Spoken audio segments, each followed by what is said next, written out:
Որևէ նորություն չկա, այս բանի շարունակում են որոնողական աշխատանքները նույն տեմպով, ոչ մի վարկյան տեմպը չի թուլանում, բայց որևէ այլ բան չեմ կարող ասել, որովհետև որևէ այլ բան չեն հաղորդում։ Պարոն Սարգսյան, երեկ մեր գործընկերներից մեկի հետ զրույցում հորաքույրը երեխայի նշել էր, որ իր մյուս եղբայրը, որը խոսելու հետ խնդիրներ ունի, լոգոպեդի մոտ այցելության ժամանակ անընդհատ կոկորդին է ձեռքը տարել։ Այդ մասով ինչ տեղեկություն կա կամ ինչ վարկած է շրջանառվում։ Ճիշտ ասած, այդ կոկորդի հետ կապված երևի թե օրինակ մեր կողմից ենթադրությունն եղել է այն, որ ինքը չի կարողանում խոսալ, հասկացրել է, որ չի կարողանում բացատրի իրենց հարցերին, չի կարողանում ամբողջությամբ պատասխանել, դա է եղել, ոչ թե այլ ինչ որ բան է քննարկվել կոկորդը ցույց տալու հետ կապված։ Հիմնական վարկածներ կան, պարոն Սարգսյան, որոնք տալիս են իրավապահները կամ մասնագետները կամ ինչ-որ քրեական գործ կա, տեղյակ եք, ինչ հիմնական վարկածներ են ուսումնասիրվում։ Իհարկե քրեական գործ կա հարուցված, բայց տարբեր վարկածներ, այսինքն չբացառելով ոչ մի վարկած ու այդպիսի ու այդ ուղղությամբ որոնողական աշխատանքներ, այսինքն չբացառելով ոչ մի վարկած։ Բայց մեկի վրա գոնե կենտրոնացված ոչ, այդպիսի։ Առավել շատ որի վրա եկել, առևանգում, սպանություն, մոլորվելու վարկած, բայց Նորից եմ կրկնում, չբացառելով ոչ մի վարկած, այդպիսի որոնողական աշխատանքներ է իրականացում, այսինքն բոլոր վարկածները քննարկում են, բոլոր վարկածներով ուսումնասիրություն է իրականացում։ կատեգորիկ ոչ մի հետք չկա, պարոն Սարգսյան։ Ոչ, որևէ հետք չկա։ Պարոն Սարգսյան, նաև երևաց տեսանկարահանումներից եւ այլն, որ ընտանիքը բավականին սոցիալապես իրենք ասում են, որ համայնքապետարանը ինչ որ աջակցություններ եղել է ամեն դեպքում։ Այս փուլում մարզպետարանը ինչ որ քննարկում կա, այս փուլում արդեն աջակցել, ինչ որ աջակցություններ ցուցաբերել, ինչ որ ծրագրեր ներառել, այս հարցը կա ձեր ուշադրության կենտրոնում։ Այո, մենք առաջիկայում իրենց որոշակի ֆինանսական օգնություն ցուցաբերենք, մինչև այս պահը մարզպետարան իրանք չեն դիմել, որևէ աջակցություն մեր կողմից չեն ստացել, բայց համայնքապետարանի կողմից աջակցություն ստացել են։ Լուրերը ինչ շրջանառում, որ մարզպետը ասել է, որ մարզպետարանը աջակցությունը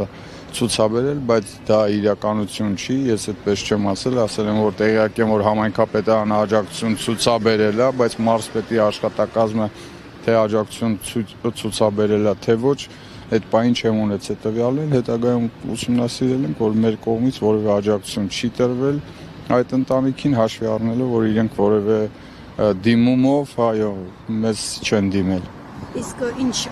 կներեք ֆինանսական աջակցություն ինչի համար, գումարի տեսքով գումար եք տալու իրենց։ Մենք կարող ենք նաև, այո, գումար տրամադրել, որոշակի գումար տրամադրել վառելիքի ձեռքբերման, տնային պայմանների կամ հագուստի ձեռքբերման նմանատիպ աջակցություն ենք։ Բայց դա ինչ-որ կլուծի ինչ-որ կարճաժամկետ հարց, իսկ ավելի երկարաժամկետ, ավելի հիմնարար, որ այդ վիճակից դուրս գան։ Նմանատիպ ծրագրերը արդեն ոչ մարզպետի աշխատակազմը չի իրականացնում, այլ աշխատանքի եւ սոցիալական հարցերի նախարարությունը։ Տեղեկություն ունեք, իրենք զբաղվում են կամ գուցե դուք տեղեկացնեք, նկատի։ Մենք արդեն իրենց հետ կապի մեջ ենք, առաջիկայում կհասկանանք, թե ինչպիսի աջակցություն կարող ենք տրամադրել այդ ընտանիքին։ Այսինքն արդեն սոցիալական հարցերի նախարարությունը։ Իրենք այսպես թե այնպես հաշվառված են։ Իրենց սոցիալական աջակցություն տրամադրվում է։ Իրենց ընտանիքից, եթե ճիշտ եմ հիշում, երկուսը մեկը ստանում է թոշակ, մոտավորապես թիվը կարող է ճիշտ չասեմ, մոտավորապես 60,000 դրամի մասով, երեխայի հետ կապված ստանում են 50,000 դրամ, մինչև 6 տարեկան հաշվի առնելով, որ բազմազավակ ընտանիք է, մինչև 6 տարեկան ամսական 50,000 դրամ, մյուս կամ հորեղբայրը կամ մյուս երեխան, որը որ հաշվառված է, նայել է 60,000 դրամ ստանում, այսինքն այնպես չի, որ ընտանիքը ընդհանրապես չի կարողանում իր կարիքները հոգալ, բայց առաջիկայում կփորձենք ինչ որ մի ծրագրում ներառել ավելի մեծ աջակցություն ցուցաբերել։ Իսկ ընդհանուր իրավիճակը գյուղում ինչպիսին է, քանի որ առաջին օրը, երբ լուրը տարածվել էր երեխայի անհետացման, ծնողները նաև վախեցել էին մյուս երեխաներին տանել մանկապարտեզ։ Իրականում այդպիսի բան չի եղել, որ ծնողները վախեցել են։ Մանկապարտեզի աշխատակիցները Միգուցե որևէ մեկը այդպես ներկայացել է, բայց ես հենց առաջի օրվանից, հենց առաջի ժամերից այնտեղ եմ եղել, ես նման բան չեմ նկատել, որևէ այդպիսի անհանգստություն գոնե մեզ չեմ փոխանցել։